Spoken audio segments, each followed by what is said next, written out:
Save Generations Organization, umuryango nyarwanda uharanira iterambere ry'umwana, urubyiruko n'umugore. Wafite amatsiko kubijyanye n'ubuzima bw'imyororokere? Nta mahirwe ugizeho kuganizwa ku buzima bw'imyororokere. Kurikira ikiganiro Tuganire ku buzima bw'imyororokere ugezwaho na Save Generations Organization. Gitambuka buri cyumweru kuri Radio Flash FM kuva saa 7 kugera saa 8. Bangavu, ngimbi, namwe babyeyi, nimugacikwa n'ikiganiro maze dufatanye kubaka ejo heza twifuza.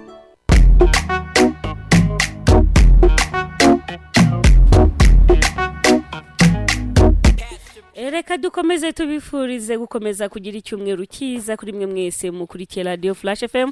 Tunabifurize gukomeza kunogerwa n'ibiganiro bitandukanye mugenda mukurikirana umunsi ku munsi. Iyi ni Radio Flash FM, muyumvira ku mirongo yacu itandukanye 89 n'ibice 2, 90 n'ibice 4 ndetse na 95 n'ibice 7. Nkuko bisanzwe rero twahageze na ya timu yo muri Save Generations tuje kuganira cyane ku bigendanye n'ubuzima bw'imyororokere. Aho muherereye hose rero ndabizi neza yuko mudukurikiye muri benshi, abatwumvira mu majyepfo, mu majyaruguru, burasirazuba, iburengerazuba, mwese ndabizi neza ko muba mufite amatsiko cyane ku bigendanye n'ubuzima bwite bw'imyororokere. Ni byiza yuko umenya ubuzima bwawe bw'imyororokere, ni byiza yuko umenya uko ugomba kwitwara n'uko ugomba kwifata kugira ngo urusheho gusigasira ejo heza hawe hazaza. Burya ejo heza h'umuntu ni uhubaka, kandi burya hubakwa kare. Ntabwo ari ikintu umuntu aryama ngo buke kiza, ahubwo ni ikintu umuntu yubaka kare kugira ngo azagire ahazaza heza. Nitwa Fanny, umutoni wa se, ariko ntabwo ndi njyenyine, n'ubundi ndi kumwe n'iyo team yo muri Save Generations. Hano tugiye kuganira, ni ikiganiro cyiza kandi nifuriza abantu bose ko bakagiye bagikurikirana muri aya masaha. Ndabona ibumoso bwanjye hari Dr. Mwiriwe neza? Muraho cyane. Amahoro y'Imana bane nawe. Namwe kandi muhorane. Yani Dr. Aniseti, tugiye kubana nk'impuguke kandi rubudufashe gusesengura byinshi mu bigendanye n'ubuzima bw'imyororokere. Ndabona iruhande rwe hari undi mubyeyi. Mwiriwe neza? Mwiriwe. Nayo watangira wibwira abadukurikiye? Nitwa Elise Ntivunwa, nkaba ndi umukozi wa Save Generations Organization, kandi nkaba ndi n'umubyeyi watumiwe muri iki kiganiro. Urakoze cyane. Uvuze neza yuko uri n'umubyeyi, biri buze koroha kubera yuko natereye akajisho kusanganyamatsiko. Nza gusanga ababyeyi uyu munsi bari buze kumenya byinshi. Ntabwo ari we gusa, ndabona ndi kumwe n'undi umusore iruhande rwe. Twaguha ikaze nawe. Urakoze cyane Fanny. Ukegerana mikoro neza kugira ngo tukumve. Urakoze cyane. Nitwa Hakim Mugenyi, nkabandi umukozi wa Save Generations Organization, ushinzwe itumanaho n'ishakishwa ry'imari muri uwo muryango. Eka tuguha ikaze nanone cyane ko utari umushyitsi, uri umusangwa. None Hakim, uyu munsi mutuzaniye iki? Urakoze cyane. Uyu munsi ibyo ari byo byose nk'uko abakunzi b'ikiganiro Tuganire ku buzima bw'imyororokere, ikiganiro gitegurwa kibagezwaho na Save Generations Organization, bamaze kubimenyera, bamaze kumenyera ikiganiro n'intego y'ikiganiro. Uyu munsi rero ntago turi butandukane cyane, cyangwa se ntago turi bujye kure y'ibyo dusanzwe dutanga. Ni ya makuru ajyanye n'ubuzima bw'imyororokere, ariko ya makuru yizewe twifuza ko agera ku bagenerwabikorwa n'abanyarwanda bose muri rusange. Yego. Ntago ndi busobanure byinshi, sindi busubiremo byinshi kuko twagiye tubivuga mu biganiro bishize. Impamvu twashyizeho bino biganiro ni cyane cyane ni ibihe turimo by'iki cyorezo cya coronavirus.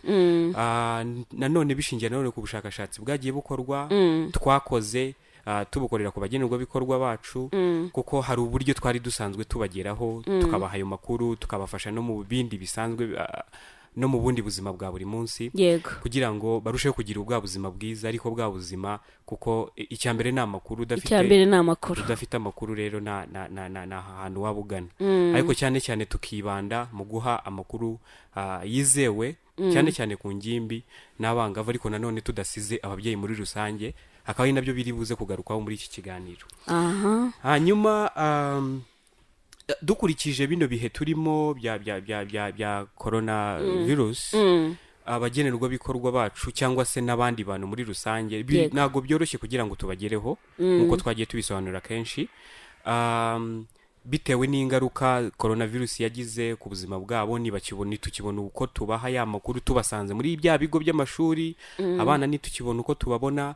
Ariko nanone twarabitekereje kuko nk'uko bisanzwe inzego za leta, abikorera n'iyindi miryango itari iya leta, n'abanyarwanda muri rusange bishatsemo ibisubizo kugira ngo bakomeze bakora ibikorwa bajyaga bakora ariko bakabikora mu bundi buryo ku buryo abagenerwabikorwa bakomeza kubona icyo n'ubundi bahabwaga mbere. Rero natwe Save Generation Organization twatekereje uburyo abo bana bakomeza kubona ayo makuru y'ubuzima bw'imyororokere, akaba ari nayo mpamvu twashyizeho ibiganiro bikanyura ku maradiyo kugira ngo ba bana bakomeze babone ya makuru ajyanye n'ubuzima bw'imyororokere yizewe, kandi nubwo baba bari mu rugo kuko ubu ndabizi neza abenshi barimo barakurikirana. Muri ubwo buryo rero ntabwo Save Generation Organization ntabwo ari ibiganiro gusa twashyizeho, ariko twagiye dushaka uburyo bwinshi butandukanye kugira ngo aba bana bakomeze babone aya makuru. Uretse kugira ibi biganiro ku iradiyo, ariko hari n'ubundi buryo turimo kunoza neza ariko nanone burimo gukorwa neza, cyangwa se abana bakoresha, ababyeyi n'abanyarwanda muri rusange. Hari nabyita application ikoreshwa na telefone.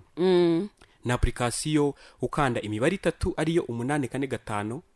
Iyo application ukabasha kubona amakuru ajyanye n'ubuzima bw'imyororokere, yaba ufite karasharamye nkuko bajya bazika zino telefone ntoya, yaba ufite smartphone, muri muntu wese abasha kuyikoresha neza. Ubwo buryo bukoreshwa bute Hakim? Ubwo buryo mbere yuko mvuga uko bukoreshwa ni application Save Generation Organization twakoze ariko dufatanije n'umuryango mpuzamahanga witwa Viamo, tubitewemo inkunga n'umuryango nanone mpuzamahanga witwa Kvinna Till Kvinna. Ni application abagenerwabikorwa n'abanyarwanda muri rusange bazajya bakoresha, no guhamagara inshuro 8 ku kwezi. Nyuma y'inshuro 8 baguca amafaranga. Na application kanda umubare 845, ugenda ukurikiza amabwiriza, barakubaza niba ushaka kumva amakuru ajyanye n'ubuzima, ugakanda kuri 2. Noneho niba ushaka kumva amakuru ajyanye n'ubuzima bw'imyororokere, ugakanda kuri 3. Ese ugimbi n'ubwangavu, uko muri make ni application iri mu Kinyarwanda ku buryo buri munyarwanda wese yabasha kuyikoresha, ku buryo kugenda ukurikiza amabwiriza ukagenda ubona buri kimwe ushaka kuba wamenya. Ariko noneho cyane cyane turashishikariza abantu guhitamo inkuru zijyanye n'ubuzima. Abagenerwabikorwa bacu bahitamo inkuru ijyanye n'ubuzima, agenda amenya amakuru ajyanye n'ubuzima bw'imyororokere. Ni ukuvuga ngo hari message ziriho, hari n'izindi dushaka kongeramo kugira ngo noneho dutange amakuru mu bwuzu kandi avuga neza ku buzima bw'imyororokere, atari amakuru abantu babwirwa n'abantu batandukanye, ariko ari ya makuru yizewe ajyanye n'ubuzima bw'imyororokere. So ni muri ubwo buryo rero Save Generation Organization, ubwo icyambere twavuze mu rurimi rw'amahanga nayita COVID-19 SRHR Accurate Information Response, kuko urumva abantu bagiye bakora ama response atandukanye, cyangwa se kubijyanye na coronavirus ko yagiye iza, habaho rero kurespondinga, kwita kuri n'ubundi babagenerwabikorwa. None iya kabiri mu rurimi rw'amahanga ni ya application n'ubundi, ariko nanone iri mu nzira ya SRHR Accurate Information Response, cyangwa se amakuru ajyanye n'ubuzima bw'imyororokere yuzuye, yizewe, ahabwa cyane cyane abana b'abakobwa, ingimbi n'abangavu, abana b'abakobwa, abangavu n'ingimbi na rwa rubyiruko, cyangwa se n'ababyeyi muri rusange.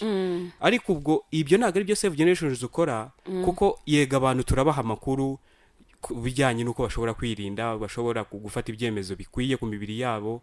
Ariko nanone ntabwo ari aho tugarukira gusa, kuko twakoze ubushakashatsi dusanga abagenerwabikorwa bacu hari ingaruka, cyangwa se n'abanyarwanda muri rusange hari ingaruka za coronavirus kuri abo bagenerwabikorwa bacu.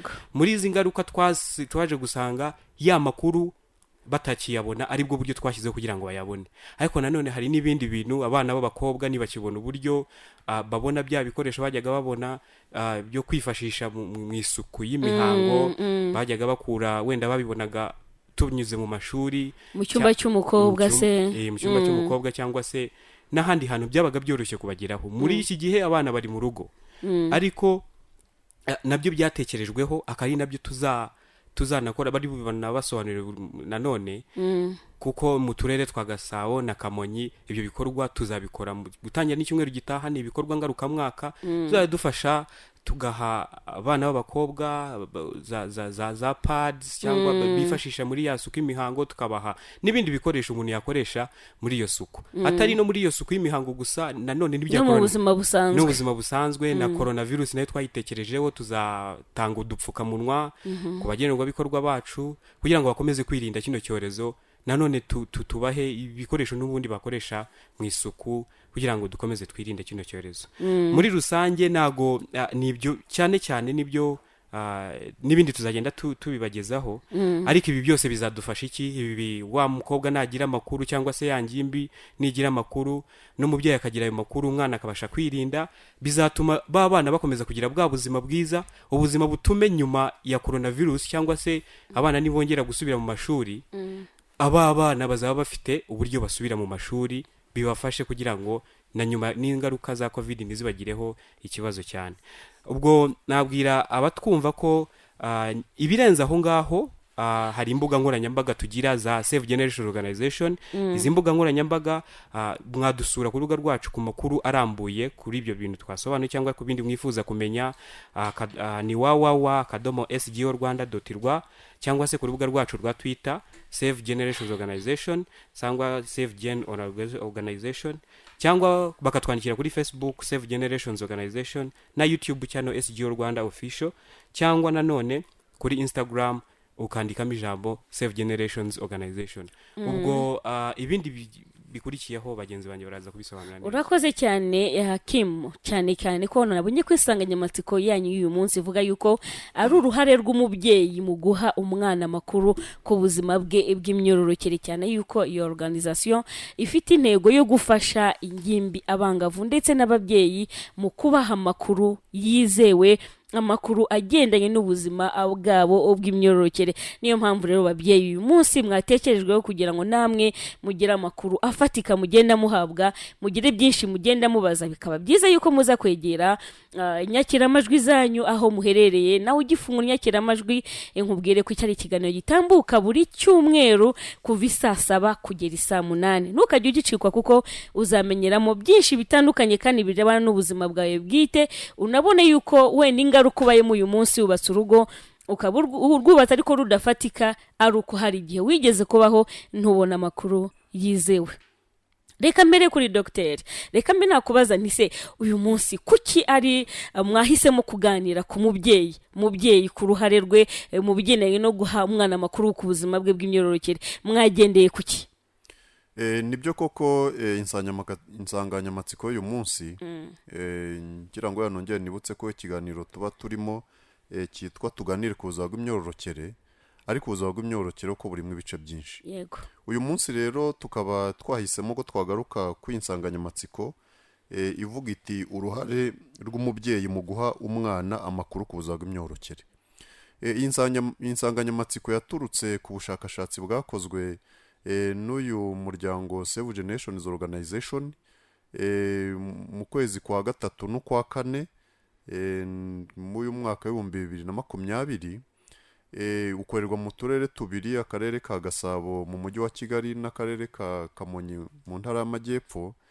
Ubushakashatsi bwe bugamije kureba uko abana, ingimbi n'abangavu ndetse n'ababyeyi cyangwa abarezi b'abana muri rusange aho bakura amakuru n'ukuntu wenda n'ibyo bifashisha kugira ngo babone amakuru buzima bw'imyororokere. Ubushakashatsi rero bwaje kwerekana ko mu bitekerezo byagiye bitangwa n'abana bari mu mashuri, ingimbi n'abangavu, ibitsina byombi, ndetse n'ibitekerezo byagiye biva mu babyeyi babo, ndetse n'abandi bari ku midugudu nk'abajyanama b'ubuzima, abayobozi b'inzego z'ibanze, noneho n'abandi bayobora porogaramu z'ubuzima bw'imyororokere mu bigo bitandukanye na za minisiteri.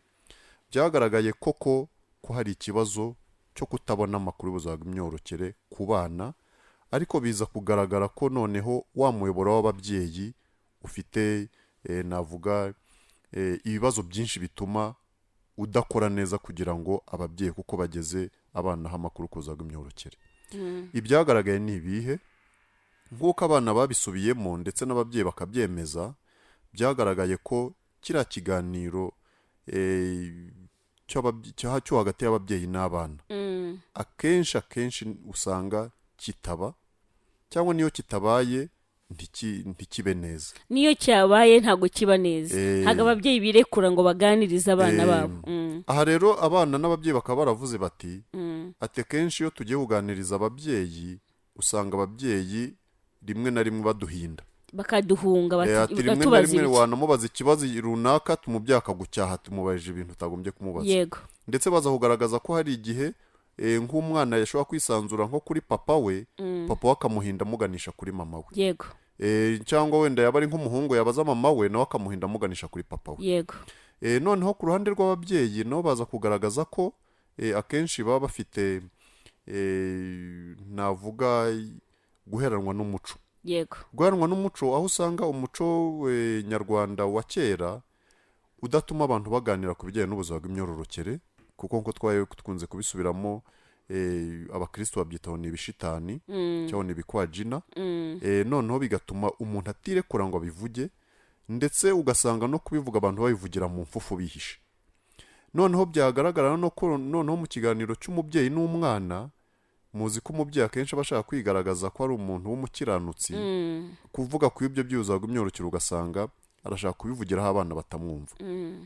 Aho rero bigatuma umubyeyi koko atisanzura ngo aganize umwana. Ariko ababyeyi baza no kongeraho ikindi cya kabiri bavuga bati nta n'amakuru dufite. Bati nta n'amakuru dufite. Ababyeyi ubwabo nta makuru bafite. Nta makuru dufite. Ati ahubwo no kutagira amakuru nta n'imfashanyigisho, ntituzi nuko ibyo biganiro twabitangira. Cyakora ndagira ngo noneho ngaruke ubushakashatsi mbere y'uko wenda buba hari cyari cyarakozwe no mu muryango wa Save Generations Organization, kuko barashyizeho nibura nk'udutabo duhabwa abana kugira ngo nibura badusome babone amakuru. Ahangaha ababyeyi bamwe bafite abana bari mu bigo by'amashuri bagiye bagerwaho na turiya dutabo, bo bagiye birekura bagatubwira ati nibura mfata ka gatabo ati nkaranga nk'ishusho irimo, noneho nkabaza umwana ati ibi ni ibiki, nkagira aho mpera. akagira aho ahera. Ariko nk'ababyeyi muri rusange batagize ayo mahirwe yo kugerwaho wenda n'uwo mushinga, ugasanga ko ibibazo biracyari byinshi. Ikindi nacyo ni uko byagiye bigaragara ko ababyeyi bagifite kakano ko kwitana ba mwana hagati y'umugabo n'umugore. Ati jya kubaza so undi atitegereza nyoko. Ikindi nacyo ugasanga uko umuco wacu wubatse, iyo umwana yitwaye neza aba uw'umugabo, yakwitwara nabi akaba uw'umugore. Noneho ibi ngibi bigatuma umwana wenda na kwa kundi umuco wacu wubatse, umwana ahungira cyane kuri mama we, ngo mama wenda ari umusobanurira wenda ibibazo byose, ari ugasanga ababyeyi cyane cyane b'abagabo batita ku kuganiza abana. Dr. Tararenga aho ngaho ubona se nyirizina ari papa ari mama uwagahaye umwana amakuru y'impamo ku buzima bw'imyororokere arinde, ni papa ni mama cyangwa bombi babigiramo uruhare? Ngira ngo koko aha niho twahereye tuvuga tuti iki kiganiro kibera no uruhare rw'ababyeyi. Twanze kuvuga ngo uruhare rw'uwenda rw'umubyeyi umwe, uruhare rw'ababyeyi, umugore, umugabo, kuko nk'uko byagiye bigaragara mu bushakashatsi bwagiye bukorwa hirya no hino ku isi, ndetse no mu bihugu bya Afurika na hano iwacu mu Rwanda, bigaragara ko umwana agira uburere busesuye iyo ababyeyi bombi babigizemo uruhare. Yego. Niba ari ukuganiriza umwana ntibikorwe n'umubyeyi umwe. Yego. Niba ari umuhungu naganizwe na papa kandi aganizwe na mama. Niba ari umukobwa naganizwe na mama kandi aganizwe na papa. Ariko kandi binabe byiza banabaganije bari kumwe.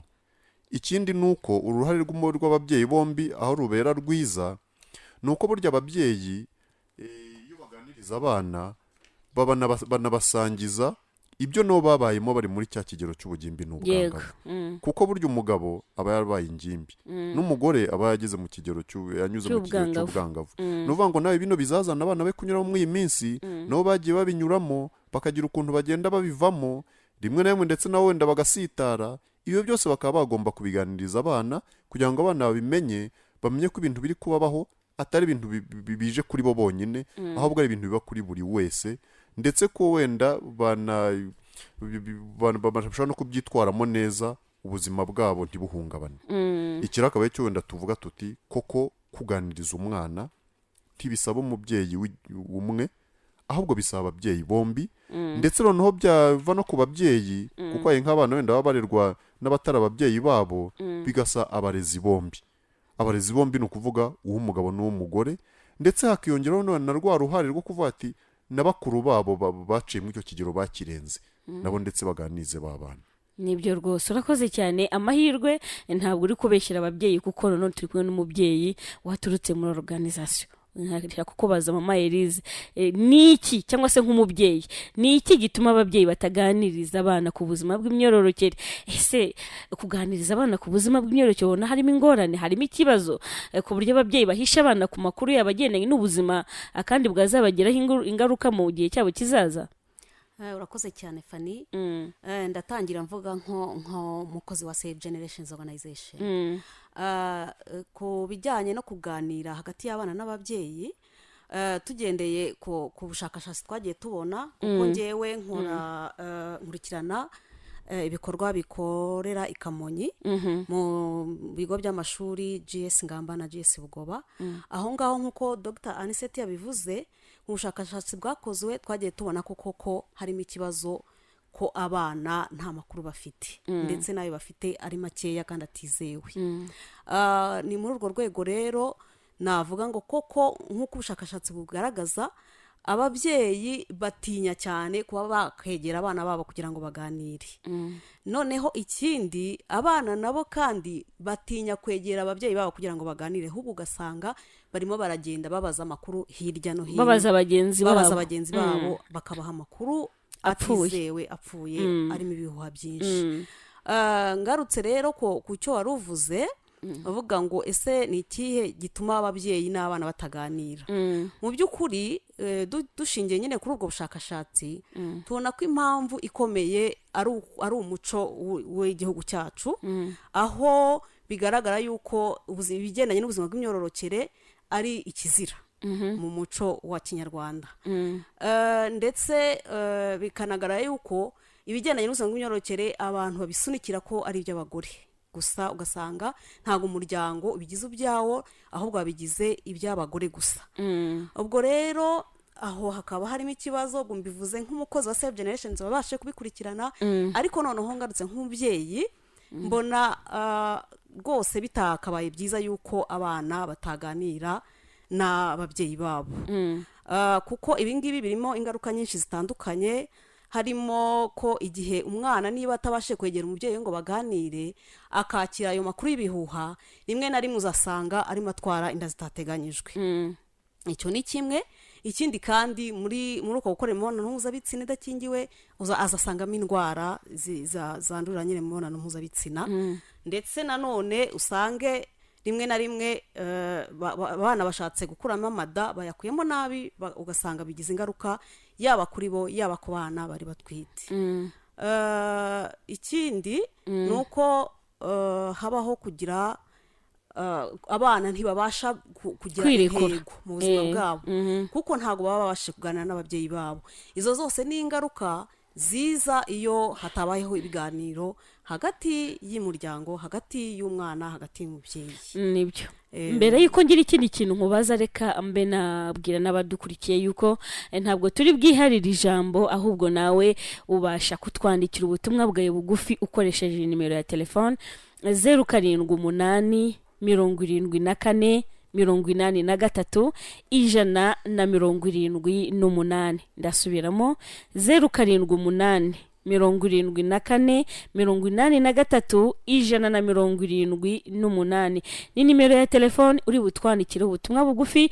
Ndaza kubucishamo amaso ibyo uza kubaza muganga, ibyo uza kubaza mama Elise nk'umwe mu bakozi ba organization, noneho nabo baze kujya bagusubiza kuri byinshi bigenda biguteye amatsiko. Uraza no kuduhamagara kuri nimero yacu hano ya studio, ni nimero 0788 6 7 6 6 0788 6 7 ubwo nenye zikurikiyeho inyuma ya 37. Okay, turaza kumeza duhana ibitekerezo, ariko mama Elise ntarakurikura gatoya. Nkaba nakubaza nise noneho nyuma y'ubushakashatsi mwakoze ni gutubona umubyeyi yafasha umwana we kugira ngo asobanukirwe neza ubuzima bwe bw'imyororokere? urakoze cyane Fanny.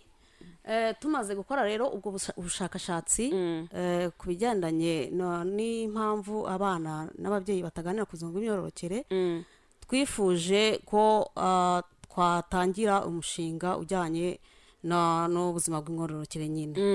Dutanga amakuru ku babyeyi, dutanga amakuru ku bana, dutanga amakuru mu nzego z'ibanze, mu nzego z'ubuyobozi, ndetse dutanga n'amakuru ku bigo by'amashuri. Muri ibyo rero twifuza cyane ko ababyeyi bagira uruhare runini kubera iki? Kubera ko umwana amara umwanya munini ari kumwe n'umubyeyi, kandi ikindi umubyeyi tubona ko niwe mufatanyabikorwa ukomeye kandi ufite uruhare rudasimburwa mu burere bw'umwana. Kuri icyo rero nkaba mvuga ngo uburyo bwiza ababyeyi nkanjye nk'umubyeyi cyangwa n'ababyeyi bari kunkurikira dushobora gukoresha kugira ngo tubashe gusangiza abana bacu amakuru, harimo guha abana amakuru yuzuye ku buzima bw'imyororokere, ntitubahishe. Ntabwo dukwiriye kubahisha, ahubwo dukwiye kubaha amakuru yuzuye. Kuko hanashingira nk'ibikorwa twagendaga dukora, ubwo muranyihanganira ndabivanga nk'umukozi wa Save Generations kandi mbivange n'umubyeyi. Ku bikorwa twagiye dukora, twagendaga duhuza abana, dukora amadialogue, tugahuza abana n'ababyeyi tugamije kugira ngo duce cya kintu navuga ngo ni nko gushinjanya hagati y'umwana n'umubyeyi. Abana bagiye batugaragariza ko ababyeyi barabasunika bakabasunika kwa ba nyirasenge, ngo genda kwa nyogosenge wawe aba ari we akuganiriza ku bijyanye n'ubuzima bw'imyororokere. Nkavuga rero birakwiye nk'ababyeyi ko dukwiriye koko kwiganiriza abana bacu, koko ari twe tubana umunsi ku wundi, ntitubasunike ngo tubajyana ahandi. Ikindi abana ugasanga bagendaga batubwira ngo ababyeyi bafata umwanya munini batari mu rugo, barimo barashakisha n'ibyo. Ariko nko ku ishuri rya GS Kabuga hari umwana w'umuhungu umwe yatubwiye ko icyo bakeneye ntabwo bakeneye kurya gusa, ahubwo bakeneye n'amakuru kandi ajyanye n'ubuzima bw'imyororokere, kuko biri mu bimwe bakeneye mu mikurire yabo. Kuri iki rero nkaba ngaruka ku babyeyi, ni ukuri mbabwira ko ibyo ntibihagije kuba wagaburira umwana, ahubwo nk'uko abana bagiye babirekarama, reka duha abana bacu amakuru, mubahe amakuru nibyo, kandi mubakangurira ubwonko, ndetse kandi mubahe n'amakuru yizewe. Dufasha abana kugira intego, kuko burya umwana iyo yagize intego akiri muto, iyo ntego ayigenderamo kandi ikazamufasha mu myaka ye izaza. Kuko bagendaga batubwira ati ababyeyi batuganiriza, bashaka kutuganiriza twakuze, ariko ntibatuganiriza tukiri batoya. Ubwo rero ni byiza ko ababyeyi twagerageza kuganiriza abana kandi bakiri batoya, tukabaha amakuru ajyanye n'urugero rwabo. Ikindi navuga ni ugutoza abana kwihagararaho, cyane cyane ku bijyanye n'imibiri yabo. Bihagarareho, niba ari oya ni oya, niba ari yego ni yego. Urakoze cyane Mama Elise, kuko umpaye ibisobanuro numva byimbitse. Ndifuza rero ko umubyeyi udukurikiye, ndifuza ko umwana udukurikiye aka kanya abasha kutwandikira ubutumwa bugufi, akatubaza kuri byinshi, natubaze atange n'igitekerezo. Urabanza utubaze ikibazo ufite, ubundi utange n'igitekerezo kuri iyo nimero 078 74 83 178 078 74 83 178. Twandikira message ubu ngubu rwose ndahita nzisoma, kugira ngo ibyo mugenda mubaza muganga, mubaza Mama Elise, cyangwa se mwifuza n'amatsiko mukeneye kuba mwashira nayo, rwose uhumura turagusubiza. Nikomeze kangaruke kuri Dr. nkaba namubaza ndise nubuhe buryo wakoresha uganiriza umwana wawe ku buzima bw'ubugimbi n'ubuzima bw'ubwangavu?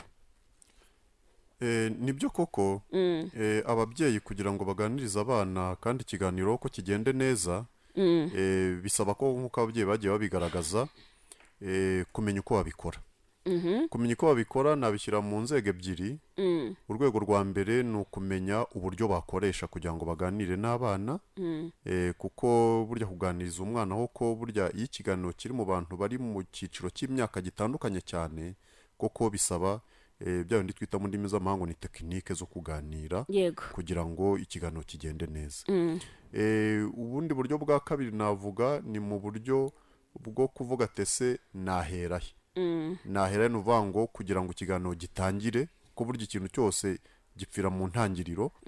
Natangira ikiganiro gute? Umubyeyi nawe akeneye ikintu yaheraho. Mbere rero ku icya kabiri ati wenda umubyeyi atangiye ikiganiro gute, ababyeyi tubakangurira ko bashobora kwifashisha bimwe mu bibazo bigaragara mu rubyiruko kuri ziriya ngimbi n'abangavu, ko hari ibibazo byinshi bagenda bibaza kuri ziriya mpinduka z'umubiri wabo, kugenda abakobwa bamera amabere, ese bajya mu mihango, ese abahungu kuri aba batangira kwiroteraho, kugenda bagira ibigango, kugenda baniga ijwi, kugenda se wenda abantu babona ibindi bimenyetso bigenda biza ku mubiri wabo. Ibi byose ababyeyi bashobora guhera kwizi mpinduka zo ku mubiri, noneho bakabiheraho babaza abana ibibazo, noneho bakaganira ku icyo kintu. yego Noneho icyo kintu kigafasha ko umubyeyi koko yavuga ati wenda bavuga ati nabuze aho mbihera. Noneho niba ari kuganira n'umukobwa w'umwangavu, yego akavuga ati se akabona amabere atangiye gupfunduka, cyangwa yatangiye kumubwira ati ndi kujya mu mihango, yego bakaganira ku icyo kintu. yego Noneho baganira ku icyo kintu bakazajya no ku kiganiro no kiri rusange, kizajya wenda no ku mibonano mpuzabitsina n'ukuntu yakwitwara hagati y'abahungu n'abakobwa, akaboneraho umwanya wo kumusona ko n'umukobwa wenda ugeze muri icyo gihe cy'ubwangavu aba ari igihe akoze imibonano mpuzabitsina idakingiye ashobora gutwara inda.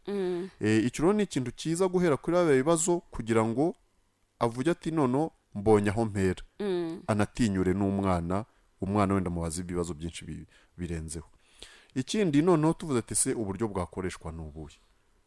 Uburyo bwakoreshwa kugira ngo umubyeyi aganire n'umwana, cyangwa se ababyeyi baganire n'abana, kuko n'ababyeyi bombi kandi biba byiza burya ababyeyi bafatanyije bakanaganira bari hamwe, kugira ngo n'abana babone ko atari ibintu by'ibanga cyangwa byo kuvugira mu rwihisho, ahubwo n'ababyeyi bari kubivuga bari kumwe. Ahangaha hari uburyo bwinshi bunyuranye bugenda bufatira aho abantu baganiririye. Aha ndavuga bwa mbere ibiganiro by'ingenzi byagombye kubera mu muryango. Mu muryango hari abantu batuye mu rugo iwabo, haba mu nzu, hari mu ruganiriro dukunda kwita muri salo, cyangwa wenda mu mbuga y'urugo rwabo, ariko ibiganiro bikaba bibereye mu rugo. Hari mu rugo rero ni ibiganiro navuga nyine bihuza abagize umuryango, abana n'ababyeyi. Noneho uburyo bukoreshwa ni uburyo muri make bwo kuganira, wenda ababyeyi bakaba batangira wenda babaza abana wenda uko babona, niba nta kibazo bafite ku mibiri yabo, ibintu nk'ibyo, cyangwa niba nta kibazo bafite bababaza. Noneho ikiganiro kikaba gusangira ijambo hagati y'abana n'ababyeyi. Aha ndagira ngo ngaruke ku kintu ababyeyi bagomba kwitondera.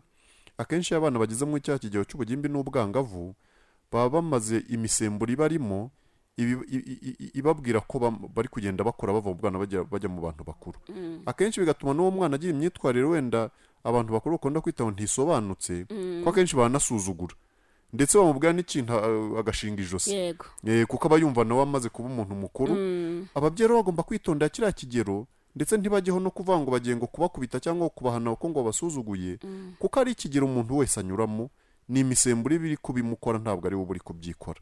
Ahubwo kiriya gihe nicyo gihe cyiza cyo kumuganiriza. Noneho niba unamubwiye ikintu akagusuzugura, ukavaho ubwo umuganiriza ati icyo kigero nawe nakinyuzemo, buriya ntabwo ari wowe, ahubwo dore uko ugomba kwitwara. No bakanaganira ko na nyuma y'icyo kigero haza ikindi kigero noneho kinakomeye cyo kuva mu bugimbi n'ubwangavu. Umuntu abaye mukuru agomba no gutangira gufata inshingano, kuko aba yitegura no kuzavamo nawe umubyeyi w'ejo hazaza.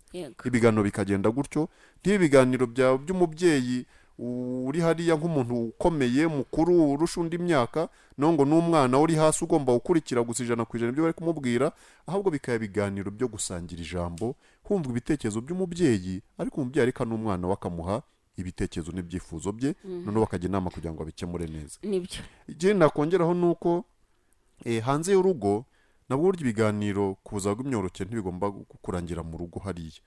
Burya no hanze y'urugo ababyeyi bashobora gukomeza gukoresha zimwe mu mu ngero cyangwa mu buryo buhari kugira ngo baganire n'abana. Aha nabaye wenda nk'urugero, hanze y'urugo hari inama zitandukanye zigenda zihuza ababyeyi, rimwe zigahuza n'ababyeyi n'abana, ndetse n'inama zihuza abana, inama zihuza abana batuye wenda ku mudugudu runaka cyangwa mu kagari runaka, bitewe n'inzego ziba zihari, inzego z'urubyiruko, hari inzego z'abagore, ibintu nk'ibyo. Izo rero hariya naho ni ahantu ababyeyi bagomba gufatira umwanya hagati yabo, niba ari nk'inzego z'abagore, niba ari nk'umugoroba w'ababyeyi, niba ari ndetse mu gihe cy'umuganda, niba ari mu nteko z'abaturage, ababyeyi bagafata uwo mwanya bakagana kuri ibyo bibazo byugarije urubyiruko. Ndetse noneho cyane cyane mu bikorwa bimwe na bimwe ko n'urubyiruko rwabijemo, ariko nubwo byari ibikorwa benda bitatuwemo urubyiruko, rimwe na rimwe nko mugoroba w'ababyeyi, nko mu nteko z'abaturage, bakagira umwihariko rimwe no gutumira urubyiruko kugira ngo ruze narwo baganire, noneho bashyiremo ku nsanganyamatsiko z'umunsi, bashyiremo ibibazo nk'ibi by'ubuzima bw'imyororokere ku ngimbi n'abangavu. Ibyo rero bigaragara ko iyo abana babonye ko bya biganiro biri kubera mu muryango no hanze y'umuryango no bihabera, hahita havanaho cya kintu umuco wadushyizemo cy'uvuga ngo bintu ni ibishitani, ahubwo bikagaragara ko bya bintu ko ari ibiganiro bigomba no kubera n'ahantu hose, ko n'abaturage bose bashobora kubiganira. Ikindi nakongeraho ni uko buriya ibiganiro ku buzima bw'imyororokere ni ibiganiro bisaba ko abantu babwizanya ukuri. Ukuri buriya ni ikintu cy'ingenzi abantu bagomba kwitaho, kuko byagiye bigaragara ko iyo umwana akiri muto akenshi aba ahawe amakuru atari yo ku bijyanye n'ubuzima bw'imyororokere. Ahangaha usanga akenshi abaza nka mama we cyangwa abandi bantu umwana aturuka he, bakavuga ngo umwana ava mu mukondo, ariko bamubeshye kuko ntabwo ari byo. Nyuma aza gusanga ko bamubeshye, noneho bigatuma n'umwana agenda akura avuga ati ababyeyi cyangwa abantu bakuru barabeshye.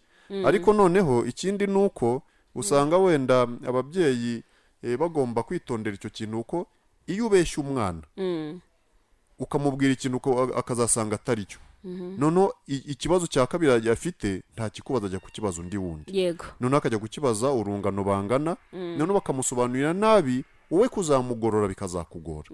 Aha rero niho dukangurira ababyeyi kuganira ku buzima bw'imyororokere, ndetse ntibawitegereze ko umwana aba ingimbi n'umwangavu, ahubwo bitangire kare cyane. Niba umwana akubaje ikibazo amaze gutangira kumenya kuvuga, afite imyaka 3, akavuga ati umwana aturuka he, wimuheshya bava mu mukondo, mubwire ko umwana iyo umubyeyi abyara, umwana aturuka mu gitsina, aba ari mu nda, akaba ari akurira, ariko mukazasohoka akanyura mu gitsina, kuko nutayimubwira arebwirwa n'undi ushaka no kumwangiza. Noneho ikindi nacyo ni uko buriya ababyeyi bakunda kwibaza ati nzatangira kuganiriza umwana ryari, ubundi ntibigira imyaka, ahubwo umwana bitewe n'ikigero arimo umuganiriza ibijyanye n'imyaka ye. Ahangaha abahanga batwereka ko abana bagira ibyiciro bitandukanye by'imibereho yabo. Hari n'ikintu ndetse batubwira cyitwa urugendo rw'ubuzima. Urugendo rw'ubuzima ni ikintu cyerekana uko ubuzima bw'umuntu bugenda buhindagurika bitewe n'imyaka agezeho. Aha noneho bitewe n'igihe n'icyiciro umwana agezeho, hari ibibazo agenda yibaza, noneho ukagomba kumuha ibisobanuro bijyanye n'icyo kigero ariho. Reka mbaye nk'urugero, nk'umwana buriya ugezeho ku myaka 3, hagati y'3 n'5, ni umwana uba utangiye gutekereza inshingano no gukora, wenda gutekereza inshingano zijyanye wenda n'igitsina cye.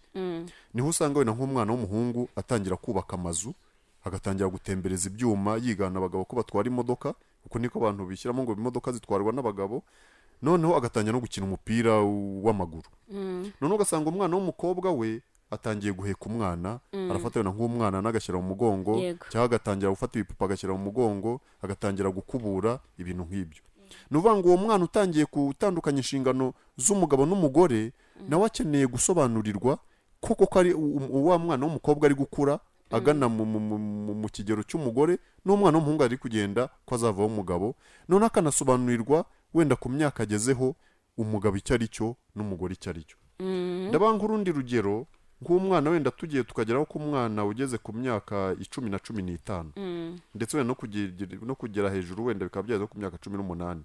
Ahangaha ni abana baba batangiye kugira ibyiyumviro bijyanye wenda n'uko ibitsina byabo bikura, agatangira kumenya ko igitsina cye kiri kugenda gihinduka ndetse wenda akatangira kumenya n'inshingano wenda z'iyo myanya ndangagitsina wenda inshingano ziriwe ahangaha niho usanga wenda nk'abahungu n'abakobwa ingimbi n'abangavu batangira gushakira inshuti uw'umuhungu agashaka inshuti y'umukobwa n'uw'umukobwa agashaka inshuti y'umuhungu rimwe na rimwe ndetse kubera wenda urwo biba bibakurira ku bintu twakwita urukundo ugasanga rimwe na rimwe wenda barakorakoranaho rimwe na rimwe banasomana kuko abantu ntibagomba burya abana bageze mu cya kigero buriya bwa bucuti bwabo umuhungu n'umukobwa barasomana bagakorakoranaho rimwe na rimwe ugasanga ibyo bintu bishobora kubaganisha kubona mpuzabitsina nibyo rwose ibyo raba mu byagomba kumenya ko iyo kigero ari ikigero kibaho agatangira gusobanurira umwana ubucuti ni iki gukundana ni iki ese gukundana kuko abantu bashobora gukundana burya ni gukundana nta kibazo kirimo ariko gukundana akamusobanurira gukundana atemewe no mpuzabitsina ndetse akanamubwira n'ingorane zishobora kuba muri kujya mu mibonano mpuzabitsina bakundana ariko ntibatandukire ibyo nibyo rwose rero bigasaba ko umuntu abwiza umwana ukuri ntugende umubeshya ahubwo bitewe na cya kigero umuntu agenda anyuramo ukamusobanurira ibijyanye n'ikigero agezemo. Urakoze cyane Dr. Ndumva nafungura umurongo wa telefone kugira ngo n'abadukurikiye babashe kuba abaduhamagara abatanga igitekerezo. Umubyeyi dukurikiye yaduhamagara umwana gusa ndifuza koko uyu munsi ari uruhare rw'ababyeyi mu guha abana amakuru y'impamo. Ndifuza ko hamagara cyane ababyeyi kugira ngo bagire ibyo babaza timu turi kumwe. Reka nakiri umuntu ku murongo wa telefone niba hari. Flash FM wiriwe neza? Halo. Wiriwe? Yego. Ngaho tubaze ku kibazo ufite? Ni Fiona Bugoba. Yego. Mbabaza iyo umukobwa agiye mu mihango akaribwa mu nda yabiterwa n'iki? Iyo umukobwa agiye mu mihango akaribwa mu nda yabiterwa n'iki? Yego. Urakoze cyane turagusubiza mu kanya. Ya turakwakira nawe ubaye uri ku murongo kuri 0786676666. Allo Flash? Flash FM allo? Allo? Wiriwe neza? Kuri Flash? Yego wahageze? Ya umubyeyi arahamagara ariko ntabwo amayinite amukundi ariko nawe wagerageza kuri iyo nimero tuguhaye maze ugatanga igitekerezo maze tukakwakira. Allo Flash? Allo? Wiriwe? Wiriwe. Jya kuri nyakiramajwi yawe tuvugane. Nayigabanyije. Aha ngaho tubwire. Ni umubyeyi Kamonyi. Saint Manuel Bugoba. Yego. Bona na amahirwe nagize kuba narahuguwe n'uyu mushinga kandi akaba ari n'andi mahirwe yo kuba iki kiganiro kirimo gica kuri radiyo kikumva n'ababyeyi benshi. Yego turakumva cyane.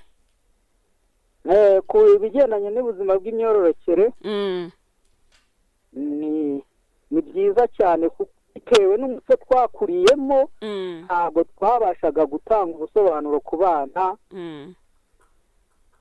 Yego turakumva cyane. Uranyumva? Yego turakumva. Ntabwo twabashaga gutanga ubusobanuro ku buzima bw'imyororokere bitewe n'umuco twakuriyemo. Ubu rero tukaba dushima uburyo bw'iki kiganiro bugiye butangwa kuri radiyo. Ahubwo tukaba dusaba ngo yego ndumva telefone imutengushye ariko nawe turakira undi muntu umwe kugira ngo nawe agire icyo atubwira mbone kuba message zahageze ari nyinshi turakomeza tuzicishamo nazo amaso ntacyo bitwaye. Flash FM allo? Allo. Wiriwe neza? Wiriwe neza. Ya mwagiye icyo mutubaza? Kuri Flash. Yego wahageze?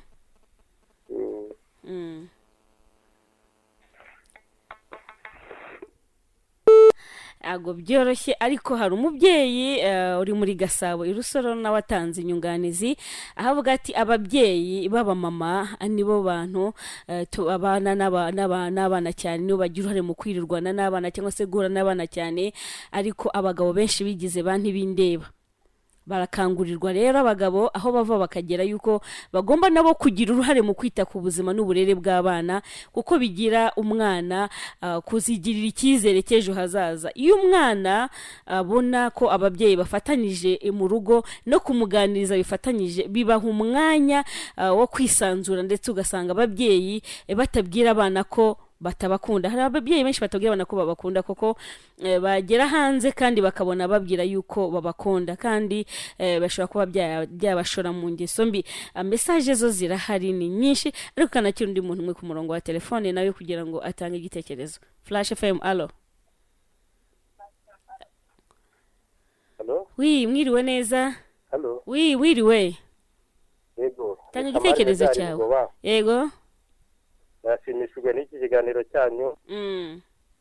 Ni byiza rwose ko nkuko twahuguwe na Save Generation.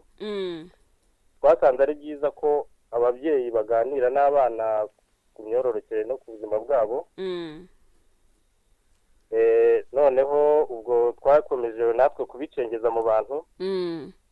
Dukorana n'amatsinda, imigoroba y'ababyeyi n'ibindi n'abandi bantu b'amahuriro y'abantu tubaganiriza kuri ibyo kugira ngo batinyuke kuba inshuti z'abana babo. Yego turakumva cyane. Bashobore no kubaganiriza ku buzima bugendanye n'imibiri yabo n'imyororokere. Bityo rero ni byiza gukomeza kubitsindagira, haracyakenewe imbaraga kugira ngo ababyeyi bose batinyuka abana babo kandi babaganirize ku bigendanye n'ubuzima bwabo, bashyize hamwe badahanye imyanya ngo ibyo biganiro bizatangwa na kanaka bizatangwa na kanaka. Urakoze cyane. Bityo bose bakabuganiriza abana kuko nta handi hantu abana bazakura amakuru yizewe usibye ku babyeyi babo. Yego. Ababyeyi babo nabo ngo icyo tubashishikariza kwitabira cyane cyane imigoroba y'ababyeyi kugira ngo n'ahandi hatangirwa bene ibyo biganiro kugira ngo babone amakuru yizewe baha abana babo kugira ngo abana babo nabo bazagire ejo hazaza heza. Urakoze cyane. Message nazo zirahari ati mwiriwe nitwa Papa Ishimwe Aliane nawe ngo ari ingamba. Twajyaga tugira ipfunwe ryo kuganiriza abana ku buzima bw'imyororokere, ariko iki kiganiro kiradufasha gutinyuka kubaganiriza ndetse nabo batinyuke kutubaza ibyo babonye byahindutse ku buzima bwabo. Ni byiza cyane kuko burya umwana yatinyutse akabaza umubyeyi hari byinshi agenda nawe yiyungura, kuko burya ubuzima nabwo nubwo guhora bukurikiranwa ntago ababyeyi bagomba kwirara. Ngarutse cyane gatoya, ariko hari umuntu ku murongo wa telefone nawe mbona wakomeje kugenda komanga. Flash FM, allo. Flash FM, allo. Go bimukundiye ashobora kuba yahamagaye ntabimenye. Tuwo mubyeyi Eliza avuze neza, ababyeyi tujye tuganiriza abana bakiri bato, kuko iyo bakuze bataraganirijwe bakiri bato ntabwo akenshi bikunze kuba byiza. Yitwa Joseph. Allo Flash. Allo. Wiriwe neza? Ni Flash FM. Wahageze? Nitwa Denise. Ego. Nagira ngo mbabaze nyine ko murumva bavuga ngo gutimyeyo. Nyine nakaye kamaro kabyo. Cyangwa niba ari nabyiza bigira. Tuzabiteguraho ikiganiro mu cyumweru. Tuzabibateguraho ikiganiro mu minsi izaza, tuzababwira nta kibazo. Arakoze cyane, nabyo tuzabiteguraho kuko umwanya ntabwo uri buze kubudukundi, ariko byinshi wagiraho amatsiko urakomeza utwandikire message kuri 078 74 83 178. aho ngaho urandikaho message, ubu ni nimero yo kuduhamagaraho nayo twayitanze. Flash FM. Turimo turagenda dusatira umusozo w'ikiganiro cyacu, ariko reka ngaruke kuri mama Elize. Bahoze batubwira yuko hari igikorwa cyiza, Hakimu yatubwiraga igikorwa cyiza giteganyijwe mu karere ka Kamonyi cyo kuzafasha cyane yuko mu minsi ya COVID-19 abana benshi ntago bakibona ibyo bahabwaga ku mashuri. Hariho ibyumba abana bafashizwaga mu gihe bagiye mu mihango no kuganirizwa, ndetse n'abarimu bageragaho bahurira cyane kugira ngo babafashe, kugira ngo bagire ibyo bababwira bafite amatsiko. noneho rero nawe numva ko hari igikorwa mu giteganyijwe muri Kamonyi cyo kuzafasha abana kubahereza bya bikoresho by'isuku bahabwaga ku mashuri ndetse n'ibindi bitandukanye. Giteguwe gite n'iryari biteguye bite? urakoze cyane Fanny. Iki gikorwa koko Save Generations yatekereje ku bana ndetse n'ababyeyi n'imiryango muri rusange, kuko iyi COVID-19 yateje ibibazo bitandukanye, harimo n'ikijyanye n'ubukungu, aho twifuza byibuza muri iki gihe bari mu rugo ko twabaha icyambere tuzabaha ubumenyi burushijeho ku bijyanye n'isuku n'isukura mu gihe bari mu mihango, hanyuma tubahe n'ibikoresho bishobora kubafasha mu kugira iyo suku. Ubwo ndavuga udutambaro tw'isuku mu gihe cy'imihango. Ikindi kandi n'abana ndetse n'imiryango twabatekerejeho, aho twifuza kuzabaha ibikoresho byo kwirinda iyi COVID, dutanga udupfukamunwa, dutanga n'amasabune, ndetse dutanga n'inyigisho nyine zijyanye n'uburyo twakurusha kwirinda iki cyorezo cyugarije isi yose. Icyo gikorwa rero nk'uko mwari mubimbajije kizaba ku itariki 21 mu karere ka Kamonyi z'uku kwezi, mu karere ka Kamonyi, mu bigo dukoreramo nyine ari byo GS Ngamba na GS Bugoba. Ubwo tukaba turimo gushishikariza rero abatwumva, abo dukorana ko bazitabira icyo gikorwa. Urakoze cyane Elise. Hari message je numva nabaza Dr. rwose atarancika kugira ngo ambwire. Hari umubyeyi wanditse message ati nitwa John, mfite abana, mama wabo yambwiye ko baryamana kandi bafite hagati y'imyaka 9 n'imyaka 10. Ese nakora iki? Nahera hembaganiriza. Umwanya n'uwe Dr. Nibyo koko umubyeyi arakoze. Hari n'ibibazo wenda abandi bagiye bavugaho wenda kandi bijyanye n'iki koko. Aha biragaragaza ko nk'uko nari nabivuze ko bari abana bageze ku kigero cy'imyaka 8, 9, 10 kuzagenda kugera kuri 18, bagira koko bafite urukundo hagati yabo, kandi n'uru rukundo hagati yabo rukaba rwatuma koko nk'uko nabivuze bashobora kugira ikintu cyo gusomana, gukorakoranaho, ndetse no gukora imibonano mpuzabitsina. Ibi rero nicyo gituma kiriya kigero cy'ubugimbi n'ubwangavu umubyeyi atagomba kugira isoni zo kuganiriza abana ibijyanye n'imibonano mpuzabitsina, kuko imibiri yabo iba ibereka, ibakurura kubikora. Yego. Noneho abana bagomba kuganirizwa kugira ngo umubyeyi ababwire ingaruka. Abaherehe abaganiriza ahereye kubahera rero azahera kuri wenda bya bibazo nababwiye. Hari abana bakunda wenda kugenda bagana hagati yabo mu rungano. Hari nk'ibibazo bakunda kuvuga ati wenda nk'umuntu ukoze imibonano mpuzabitsina bituma wenda agira uruhu rwiza, agasa neza, umukobwa akagira amaso birashira, agira amataye, umuhungu ngo igitsina cye kigakura cyane, none ngo akagira n'ibigango. Hari n'abavuga ati imibonano mpuzabitsina kuri wa mukobwa utangiye kujya mu mihango ngo bituma ngo ataribwa cyane mu nda, ariko aba ari ukubeshya. Abandi bakavuga bati se wenda imibonano mpuzabitsina ituma umuntu wenda yumva ameze neza, n'abavuga ati ni uburenganzira bwabo, bagomba gukora imibonano mpuzabitsina. Ariko abana bagomba kuganirizwa cyane cyane ku myaka iyo ari yo yose, ariko cyane cyane mu gihe cy'ubugimbi n'ubwangavu, umubyeyi abereka ingaruka zijyanye no gukora imibonano mpuzabitsina, cyane cyane babwirwa ko iyo umuhungu yatangiye kwiroteraho, niyo umukobwa yatangiye kujya mu mihango, iyo akoze imibonano mpuzabitsina ashobora gusama akaba yatwara inda.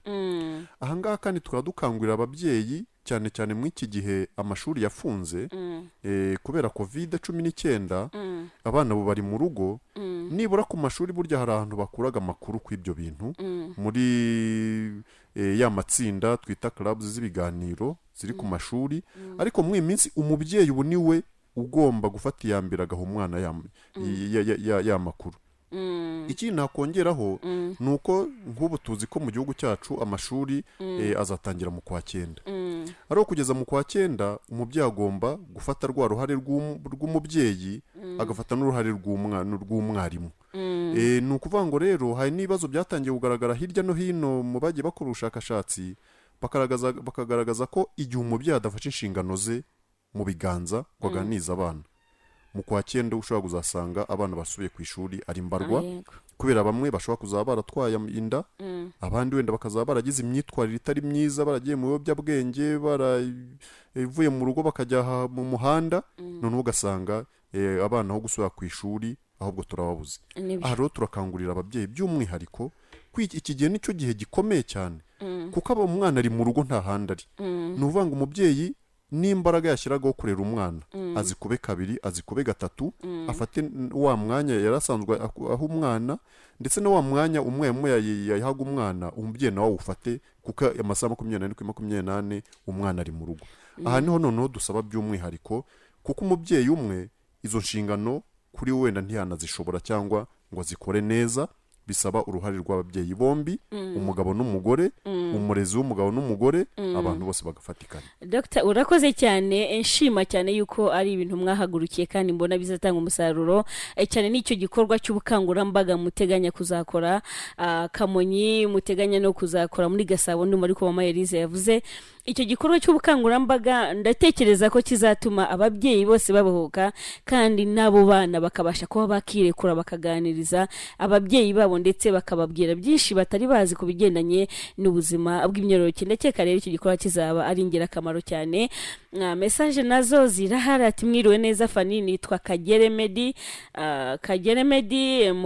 mukabagari bashimiye kubw'icyo kiganiro mbariza abo batumirwa uti buriya ni ngombwa kubwiza ukuri kose umwana akiri muto unabambariza uti se ahungu batajya bakunda kwiroteraho nkuko abakobwa bajya mu mihango buri kwezi buriya biba byatewe n'iki. Ndabona nuko Dr. iki kibazo acyandike tuzakigarukaho mu cyumweru gitaho bazabicukumbura neza bakamenya noneho ni nihe myaka umwana agomba kuba yaganizwa cyangwa se ni nihe myaka kizira ku mubyeyi agira icyo abwira abana be. Ariko ngewe nk'inyunganizi yanjye mu kiganiro cyanyu cyatuganire ku buzima bw'imyororokere nkaba navuga ni gukorana n'amatsinda gukorana n'imigoroba y'ababyeyi nge muna bizahindura abana inshuti n'ababyeyi babo ndetse bikazarushaho kuba byiza kuko ibiganiro bazagenda bagirana bizatuma babiyumvamo ndetse kandi ababyeyi babona umwanya babacurwaho babashishikarize kuri byinshi bigendanye n'ubuzima bwabo bw'imyororokere kuko burya ubuzima bw'umwana buba buri mu biganza bye uko azakura uko azabaho ariko kandi agakenera umubyeyi umuba hafi kugira ngo nawe agire byinshi agenda amubwira abasanzwe atamenyereye. Reka nihanganisha abantu bakomeje guhamagara ari benshi cyane kuba tutabakiriye ku murongo wa telefone nuko igihe cyatubanye gitoya nabanditse message bakaba batabashije kuba basubijwe zose ko ni nyinshi ariko kandi ndahereza Dr. umunota umwe na mama Elise umunota umwe ubundi dusoza ikiganiro. Nibyo koko nagiraga ngo nsoze nkangurira ababyeyi uruhare rwabo ko mu kuganiza abana kandi no kubaha amakuru ku buzima bw'imyororokere nanafatiraho umwanya wenda wo kubwira uriya mubyeyi watwandikiye kuganiriza abana bakiri bato ni byiza kubabwiza ukuri umuntu agomba kubwira umwana kugira ngo umwana amenye kwa kuri akiri muto kuko nkuko bacumugire mu Kinyarwanda igiti kigororwa kikiri gito. Ikindi nuko ababyeyi bagomba gufatikanya inshingano zo kurera umwana kuko ntabwo umwana ari uw'umumama gusa. Kera abantu bavuga ngo umwana ngwirwa na nyina ariko ubu ntabwo bikiri byo kuko yanigiye n'umumama ari ubona akazi wenda umupapa agasigara mu rugo ndetse no kuba umuntu ari umugore cyangwa ari umugabo ashobora kugira inshingano wenda zindi zituma kwera hanze y'urugo kurusha undi noneho igihe bose babonekeye cyangwa n'igihe umwe ari mu rugo cyane agafata inshingano n'undi wenda we yagomba gufata. Aha niryo ni ihame ry'uburinganire n'ubwuzuzanye rituganisha kandi niyo nzira igihugu cyacu kirimo kaba nakangura ababyeyi bose ko bafata umwanya wo kuganiza abana kugira ngo turebe ko abana bacu bazavamo nabo abagabo n'abagore bejo hazaza ababyeyi bejo heza hazaza. Mama Elise nawe umunota umwe. Urakoze cyane. Ngewe icyo nashishikariza ababyeyi dusoza no gushishikariza ababyeyi kuba inshuti n'abana nk'uko Dr. bivuze ndetse tukaba n'intangarugero tukigisha abana bacu kuba abana beza ariko biturutse muri twebwe bitewe n'urugero tubahaye bitewe n'indangagaciro tubatoza. Ikindi navuga rero ku babyeyi badukurikiye nuko umubyeyi ni ndasimburwa, uruhare rwe ntindasimburwa. Reka rero ababyeyi tugire uruhare mu kuganiza abana bacu kandi tubabwiza ukuri. murakoze cyane ya nduva nabashimira cyane, ngashimira na buri wese wabanye natwe muri iki kiganiro cy'uyu munsi, kandi mbabwira ko ikiganiro cyo arakagaruka ni buri cyumweru guhera isaa 7 kugera isaa 8, aho twicara tukaganira byinshi cyane ku bigendanye n'ubuzima bw'imyororokere. Ibindi birenzeho rero washaka kuba wababaza, ubasha kuba wakoresha nimero ya telefone 078 74 83 178 078 74 83 178 cyangwa se 0788 76 99 83. ubundi bakaguhereza amakuru cyane yuko twanumvise ko hari byinshi muteganyirijwe ni application izagenda ibakangura ndetse no kumenya yuko ubuzima bwawe bw'imyororokere buri mu biganza byawe. Reka mbashimire rero, ikiganiro ku cyumweru gitaha guhera isaa 7 kugera isaa 8, kandi mvuga ni amahoro y'Imana bane namwe, nkomeza no kubifuriza kugira icyumweru cyiza ndetse kandi no komeza kugira intego ku buzima bwanyu ndetse n'ubwo umuryango wanyu. Nitwa Fanny Umutoni wase, nkomeza kubifuriza gukomeza gukurikirana gahunda zitandukanye mugezwaho na Flash FM.